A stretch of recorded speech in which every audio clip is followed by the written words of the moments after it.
11 দলীয় ঐক্য জোটের সম্মানিত নেতৃবৃন্দ, বিশেষ করে এনসিপির সভাপতি এবং বিরোধী দলীয় চিফ হুইপ তিনি আপনাদের সম্মুখে কথা বলেছেন। আমি 11 দলের সকলের প্রতি কৃতজ্ঞ, বাংলাদেশের জনগণের প্রতি কৃতজ্ঞ। সবাই মনে করেছে আমি একজন মুক্তিযোদ্ধা হিসাবে এবং পরীক্ষিত একজন লোক, যার বিরুদ্ধে দুর্নীতির কোনো অভিযোগ নাই, শিক্ষাগত যোগ্যতার কোনো অভিযোগ নাই, সুন্দরভাবে জীবনযাপন করেছি বিদায় সবাই সর্বসম্মতিক্রমে আমার নাম প্রস্তাব করেছে।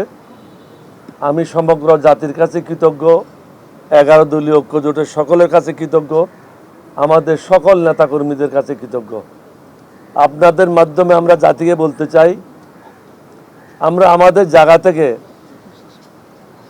এই জাতির সাথে কখনো বেইমানি করব না ইনশাআল্লাহ। মানুষের জন্য যেটা ভালো, আমরা হারবো বা জিতবো এটা প্রশ্ন না।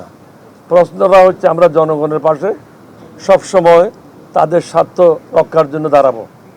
আজকেও সেটাই মন মানসিকতা নিয়ে আমরা সবাই একসাথে হয়েছি এবং সর্বসম্মতিক্রমে ওনারা আমার নাম প্রস্তাব করেছে।